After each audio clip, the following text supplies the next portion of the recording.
It can be hard to believe that we are now in the 7th year of the COVID-19 fraud. The show was launched in 2020, and one of the opening acts was the highly promoted Diamond Princess story. People were led to believe that the cruise ship was the scene of one of the first COVID-19 outbreaks, before the invented disease had even been given a name. Then in March 2020, it was the Ruby Princess as the plot device to bring the fairy tale disease to the Antipodes, followed by a rerun in 2022 with the Majestic Princess in Sydney. At the time I published, they're doing it again in response to the use of cruise ships to launch viral fear narratives. Well, here we are in 2026, and the hackneyed plotline has been resurrected once more, but this time it's hantavirus. Many more people realise it's fake news, but are wondering, why has the campaign been run at this time?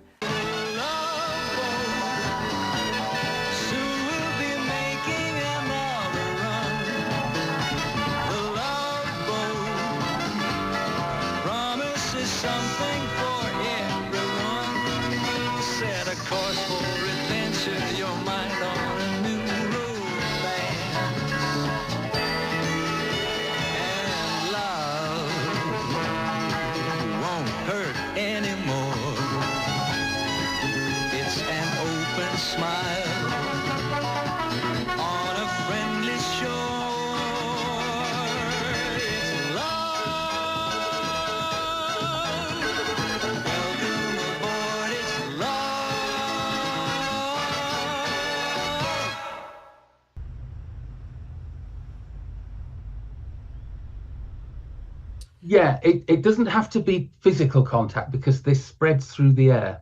So you have, as I said, the typical one is clearing out areas where rats have been, and you spend the dried feces and urine into the air, breathe it in, and that's how you get the infection. At the moment, I haven't got any insights into how that might have happened on the ship. Nothing like a quote expert to inform us of the vagaries involved in one of their virus hobby horses.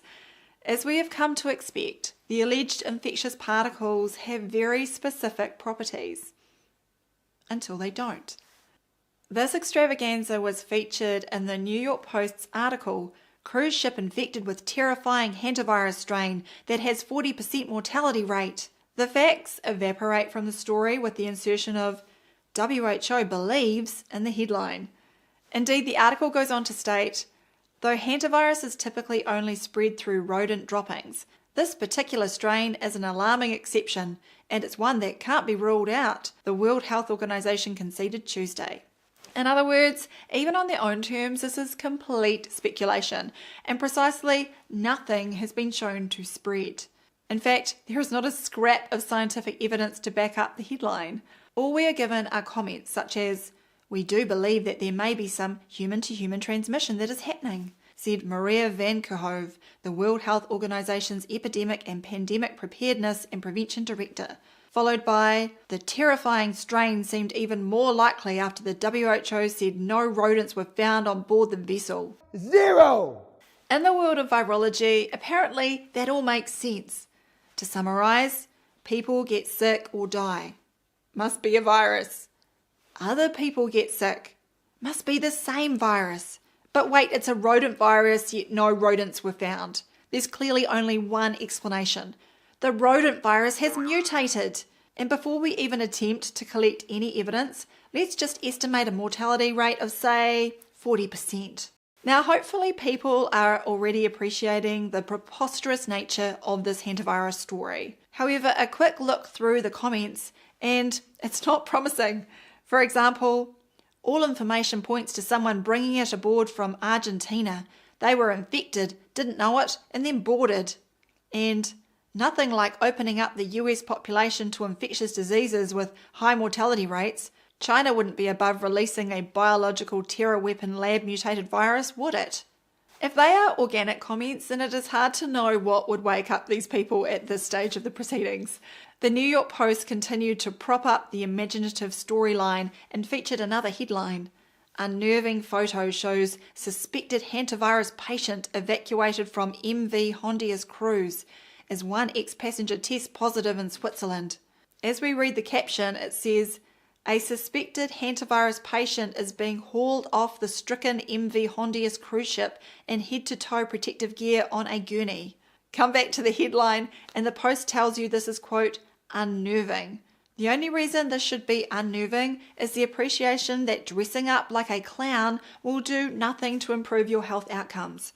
It is reminiscent of the redundant debates involving the perceived effectiveness of masks during the COVID era. Why even go there when human-to-human transmission was not backed up by scientific experiments in the first place? The gaslighting continues in the Post article, which states, "Hantavirus usually spreads by inhaling contaminated rodent droppings and can spread from person to person, though the WHO insists such transmission is rare." They insist it's rare, but the earlier article said the WHO does believe human-to-human transmission is happening. So the best response is to create worldwide panic, I guess. The New York Times had earlier reported on the story, and with regard to the first purported case, stated, "A 70-year-old male passenger became ill and was experiencing a fever, headache, abdominal pain, and diarrhea." So one of the questions that follows is, why did they even think to test for hantavirus so early on? The world of mainstream medicine has tens of thousands of alleged specific diseases. And if we ask AI how many include fever, headache, abdominal pain, and diarrhea, it replies, best conservative estimate, about 1,000 diseases. The Times also reported that 3 people who were aboard a cruise ship sailing the Atlantic Ocean have died of suspected infections of hantavirus, the World Health Organization said on Sunday, referring to a rare family of viruses carried by rodents. One case of the infection was confirmed in a laboratory, the organisation said in a statement. Now keep in mind that this is on their own terms. First is the claim that hantavirus exists and can cause a specific disease. Second is the claim that it can be diagnosed in a human with a laboratory test. We know that there is no scientific evidence for either of these claims, and these facts were documented in my 2025 video, Hollywood's Hantavirus. We dissected the pivotal 1978 paper, Isolation of the Etiologic Agent of Korean Hemorrhagic Fever, to explain why no virus was isolated and there was no evidence of a new disease. All of the subsequently derived tests were thus not shown to have anything to do with an imaginary virus. Naturally, many people want to know why some people got sick and died if it was not a virus. That requires a case-by-case examination, which is not typically possible with the very limited information that is provided. Like COVID-19, the opening acts are shrouded in mystery, because later on, when the real information is available, far more people can see straight through the story. When assessing any death, some of the key factors include the age and underlying condition of the person, drugs and vaccines they had taken, any alcohol and substance misuse, as well as potential water and food contamination. And keep in mind that we need to discern facts from fabricated claims and fake news, as was rampant during the COVID show. Whatever the case may be, to help think outside the virus worldview, I made the non-technical presentation, the real reasons why you get sick. So please watch that if you need some pointers. In this latest hantavirus hoax, we have the WHO in its usual role as the cheerleader for fair promotion. By the 4th of May, they had issued a report as part of their disease outbreak news. Here we see that cluster suddenly becomes outbreak, and then, quote, human-to-human transmission has been reported in previous outbreaks of Andes virus, a specific species of hantavirus. As I mentioned, we have already analysed the foundational hantavirus paper, but the WHO references another paper of interest here related to the alleged Andes hantavirus strain. That paper was published during COVID mania in 2020 and was called Super Spreaders and Person-to-Person Transmission of Andes Virus in Argentina. As a side note here, you can read the subchapter Typhoid Mary, the original super spreader story, in our book, The Final Pandemic. We detail how the super spreader fiction made popular during the COVID era had its origins in the early 1900s. Back to our 2020 paper, and it is important to appreciate what kind of paper this is. It claims that From November 2018 through February 2019, person-to-person transmission of Andes virus hantavirus pulmonary syndrome occurred in Chubut Province, Argentina, and resulted in 34 confirmed infections and 11 deaths. Our attention then moves to the method section, where we read, clinical and epidemiologic information was obtained by means of patient report and from public health centres. This is code for the information was hand-picked to provide apparent evidence for the paper's headline. Indeed, it is clear that absolutely no human-to-human transmission of disease was established in this study. Instead, they state that to identify superspreaders, we estimated the Poisson distribution of the reproductive number. However, the reproductive or R numbers were invented on the assumption that people who happened to be near each other were passing around a disease due to an imagined virus. That is, it was a starting premise bereft of actual evidence. How many times do we need to remind them that an epidemiological study such as this one could raise a hypothesis, but the methodology itself is insufficient to establish the claims of transmission? The paper did attempt to jimmy in transmission evidence with so-called genomic and phylogenetic construction of the postulated virus. Once again, please refer to my 2025 hantavirus video to see why no virus was ever isolated, so these selected genetic sequences have not been shown to belong to one. A technical explanation of why this applies to the entire viral genomics model is provided in Dr. Mark Bailey's A Farewell to Virology. The Argentinian claim of a deadly infectious entity was also dealt a critical blow when some very interesting information was disclosed in the middle of the paper. They state, although several high-risk medical procedures were performed in patients with ANDV hantavirus pulmonary syndrome, including orotracheal intubation and cleaning of bodily fluids such as vomit, diarrhea, and other secretions, no nosocomial infections were reported among healthcare workers who had been in direct or close contact with the patients. And no transmissions were made. Approximately 82 healthcare workers were exposed to symptomatic patients with confirmed ANDV infection. Of the 45 persons who worked in the intensive care unit and emergency department, only a small number used any form of personal protective equipment. And no transmissions were made.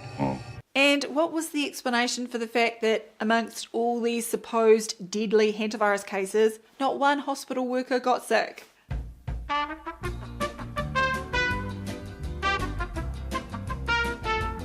Could I have some chocolate, please? There was no explanation for the alleged virus avoiding hospital workers, but that did not stop them putting together this diagram and claiming that a disease was being passed between people. To make the story appear scientific, they worked backwards and claimed the incubation period could be 1 day to over 29 days, and it could be any amount of days from when a symptomatic person could pass it on. The discussion section breaks down into wild speculation, where they state, it appears that inhalation of droplets or aerosolized virions may have been the roots of infection. This is followed by, patients with ANDV hantavirus pulmonary syndrome should be isolated, and frontline care workers should use appropriate personal protective equipment. What are they leading to? Well, the final claim is that we, or should I say they, need to improve public health response strategies. And recently we have seen those, quote, public health response strategies splashed all over the media with another launch of hantavirus hype. Coming back to the New England Journal paper for a final note, there were several author affiliations with some of the usual suspect agencies. But down in the fine print, they want to assure everyone that there is nothing to see here when they say, the views and conclusions in this article are those of the authors and should not be interpreted as necessarily representing the official policies, either expressed or implied, of the U.S. Department of the Army, Department of Defense, Department of Health and Human Services, or the institutions and companies affiliated with the authors. Well, it's good they cleared that up for us, but where could this be heading? There has been a purported vaccine for hantavirus since 1988 in the form of Hantavax. Produced by South Korea's GC Biopharma, this is a nasty injectable originally derived from rodent brains and mostly administered to victims in East Asia. In any case, the CDC informs us that the existing vaccine and other drugs won't work against the Andes virus, and then the BBC chimes in to report that an international team of scientists are working on the required vaccine right now. Whether there is a new vaccine or not, it is more of the same misleading narratives that were used to swindle most of the world in 2020. Narratives that prompt fear to make people think they might be struck down by a deadly virus. In that state of mind, individuals are softened up to comply with ridiculous interventions that have nothing to do with good health. The COVID event was the greatest transfer of wealth in history, and the majority of the population failed to realize what it was about.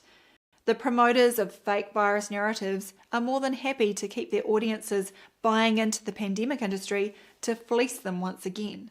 The good news is that we are not under threat from microbes, whether they are known to exist, such as bacteria, or have not been shown to exist, such as viruses. Thus, we can safely ignore the latest scare stories such as hantavirus. Instead, we are wise to concentrate on what is happening in our local area and the things we can do to improve the health and well-being of both ourselves and our communities. Step 1 is very easy, and that is to ignore the media outlets and any entities that are threatening you with hantavirus or other alleged health threats. Step 2 takes more effort, and that is to pay close attention to the everyday decisions you are making with your lifestyle. However, the principles of right thinking and right living are simple and should come naturally once these globalist narratives and mainstream medical models are rejected. For help on this journey back to true health, we have provided hundreds of free resources at drsambailey.com. If you enjoyed this video, please visit supportdrsam.com.